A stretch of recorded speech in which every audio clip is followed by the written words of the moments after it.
Mas mataas po pala ngayon ng baha at tatawid tayo. Dito pa lang ay may tubig na. Noong nakaraan ay maglalakad ka pa ng konti.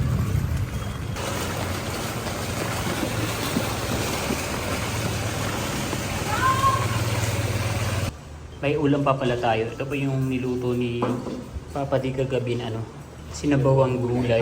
Hindi na siya sinabawang gulay ngayon. Ano na? Pinangal. Pinangat na.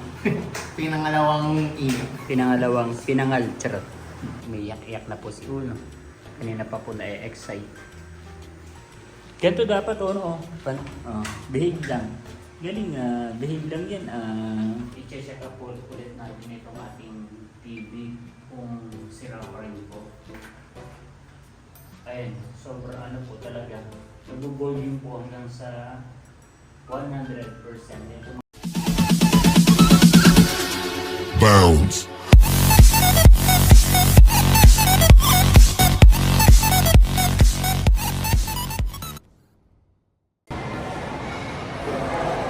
Kamusta mga kayami? Isang masaya at isang masarap na vlog na naman ang pagsasaluhan natin. For today's episode, out na po tayo sa work. Hindi ako nakapag-start ng vlog ko eh.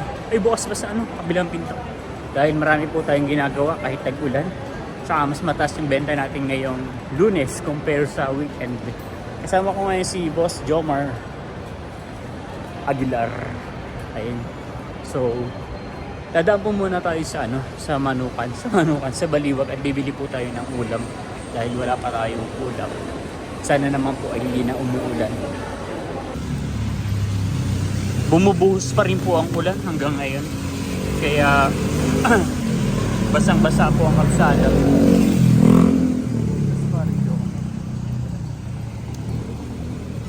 So, dadaan po tayo sa may Baliwag at tayo po ay bibili ng ulam.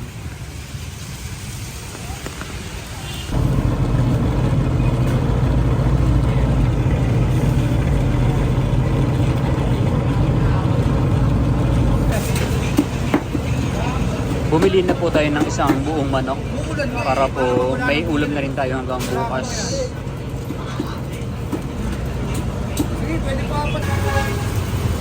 Tumalikod lang po ako, biglang lakas ng ulan. Grabe. Pero parang hindi umuulan sa mga motorista ngayon dahil kahit motor, e-bike, saka mga malalaking sasakyan ay talaga pong sumasagupa po sa matinding ulan.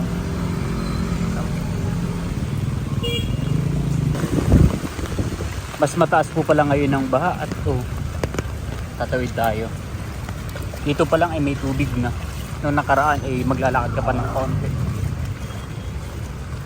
Saan kaya nila sinabi na ng government na ang Kamanabaraw, Caloocan, Malabon, Navotas, tsaka Valenzuela ay hindi na raw nakakaranas ng malalang pagbaha, hindi katulad ng mga nakaraan.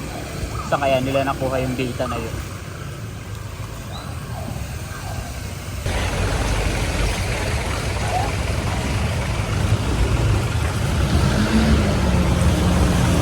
Yung iba pong mga motorista ay tumitigil.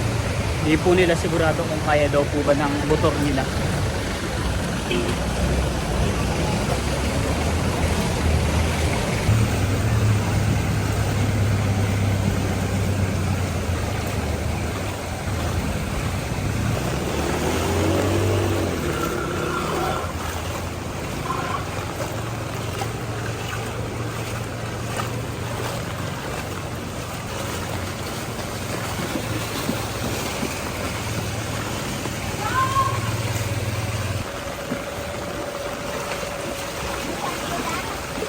Yung mga batang tuwang-tuwa sa paliligo sa baha.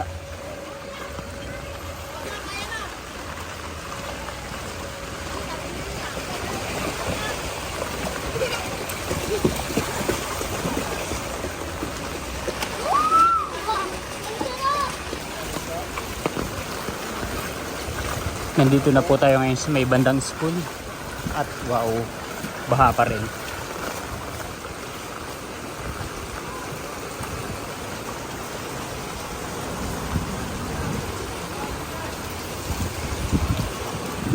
Oops! Bumaliktad ang payong.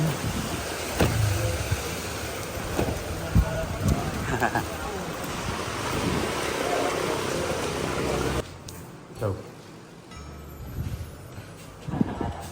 Tuwag-tuwa yan ah. Tuwag-tuwa yan ah. Kaya nakauwi na po tayo mga kayami at nagugas naman po tayo agad ng paa dahil ang unang ginagawa po ni Raya o sumasalubong ay pinupunasan po yung ano, yung paa ko at yung mga binti. Yan.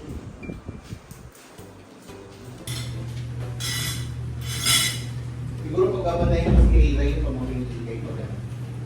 Huwag ko ng pakasal.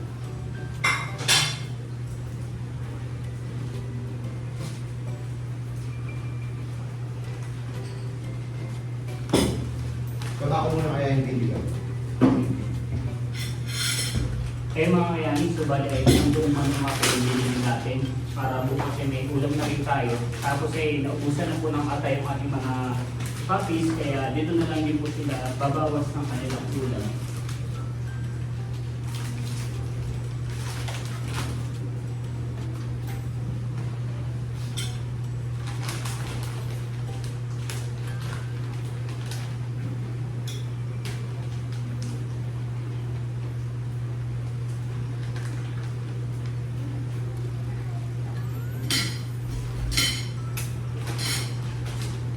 Tapos lang ginawa ko ay dalawang kalahati para hindi tayo mahihira kung maghati. So, okay na rin. May ulam pa pala tayo. Ito pa yung niluto ni Papa Di kagabi na ano, sinabawang gulay. Hindi na siya sinabuang gulay ngayon. Ano na? Pinangat. Pinangat na? Pinangalawang init. Pinangal, charot. Pinangalawang init. Ayun. So, kakain na po tayo mga kayami. At nagugutom na po ang ating mga baby. Aking Uno! Aking Raya! Nasaan si Bibi? Doon na, wala pa. Kukunin pa lang. Dalawa ba? So, yaman yan. Nag-update ka ba sa iyo yung sa ano? Sa... Ang tawag doon? Yung sa ano? Sa hindi ka sa pinaran. Uh, Di ba 3 to 4 days na yun? at 3 to 4 weeks na. May Friday natin siya inan. Parang 3 days na pala ngayon. Nire-isip mo kung sasabihin ko sa office day sa Thursday, kaya lang parang masyadong malayo. Arego, Bibi. Ay, nalaglag. Ay ba?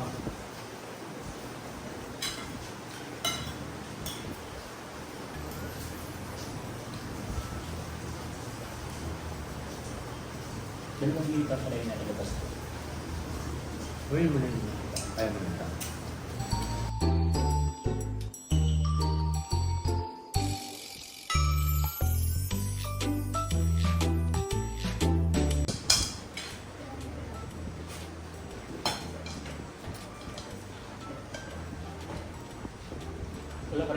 Wala pa rin pasok bukas. No?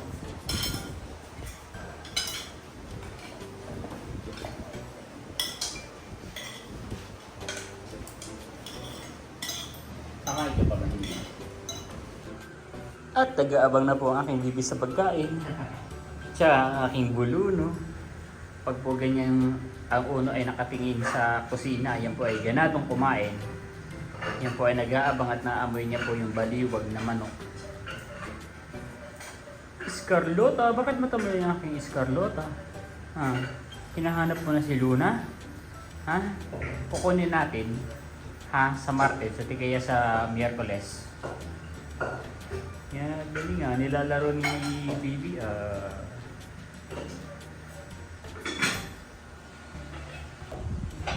Papakainin na po ni Papa D.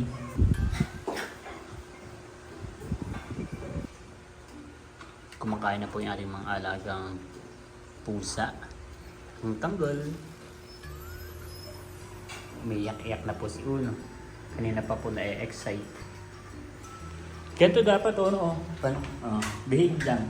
Galing behave lang yan. Ang aking Raya. Kumakain na po ang aking mga baby. At may gulay pa. Galing Vegetarian yarn.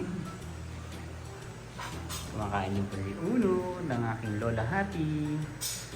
Very good yun Namimili Namimili ng pagkain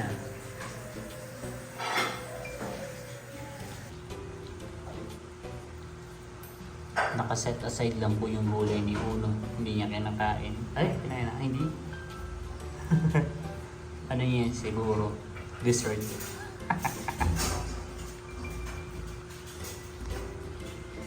Si Happy po ay distemper survivor. Binlog ko na po siya nung nakaraan. Umabot na nga ng 81,000 or 87,000 yung views niya sa YouTube.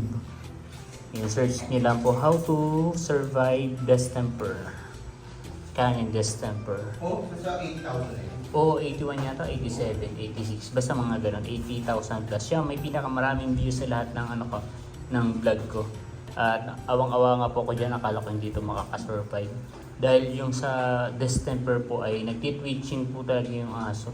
So dati yung ulo niya pumipitik-pitik yan, gumaganon-ganon Tapos medyo naka-recover siya sa katawan. Lakas ng twitching niya dati sa sa katawan. Pero ngayon hindi na masyado. Isa na lang yung nagtitwitching sa kanya. Ayun yung paa.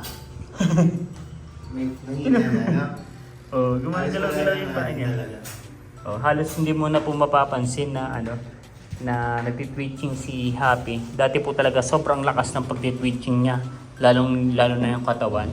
Parang kami na lang yung napapagod kapag nakikita namin siya na patuloy na nagtitwitching.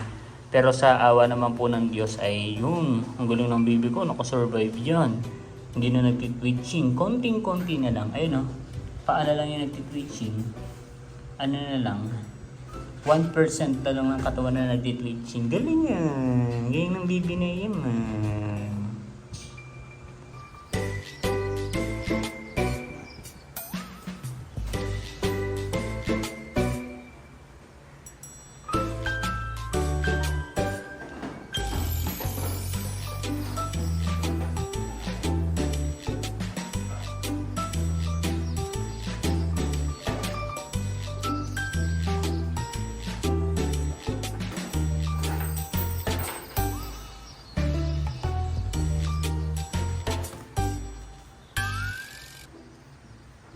Ayun mga kayami, so bago po tayo matulog ay i-check up po ulit natin itong ating TV kung sira pa rin po.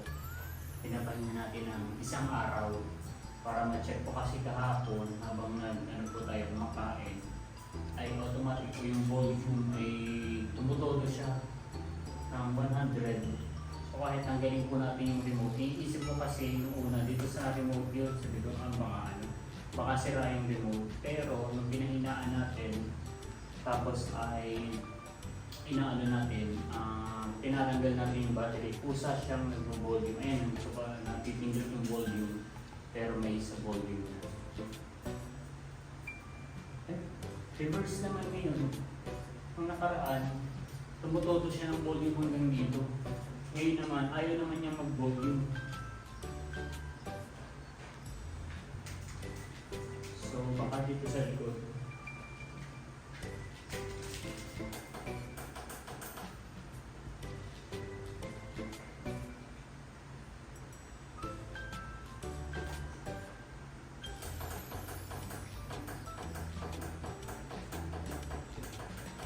May nangyari dito. So, nilabas natin itong black box. Kasi baka mas makakontrol niya tayo. Check nga natin. Hindi rin po. Sira na siguro talaga.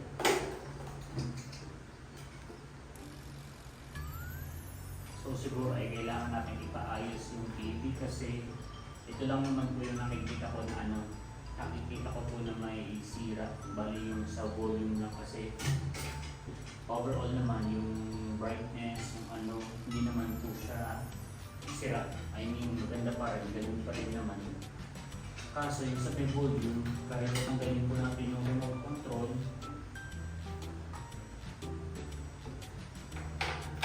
tanggalin din natin yung sa kabila.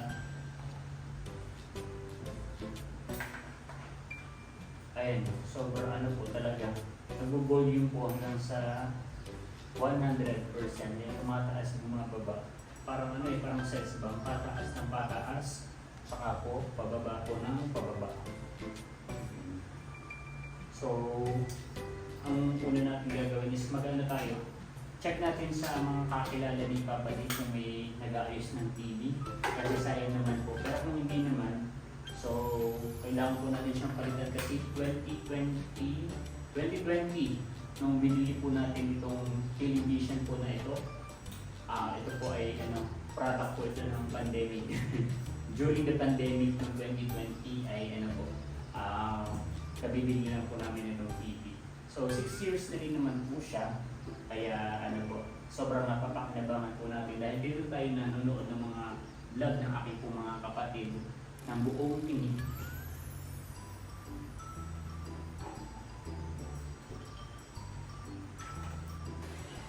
And so, konting edit muna tayo ng video bago po tayo matulog. At dito ko na po tatapusin ang vlog na to. Again, maraming salamat po sa lahat ng patuloy na nanonood at sumusuporta hindi lamang sa akin channel kundi sa buong Tingitik. Hanggang sa muli para sa isa na namang masaya at masarap na vlog. Good night! Good night ikaw, Bill. Good night ikaw sa ating mga subscribers. Hello po! Scarlett is here.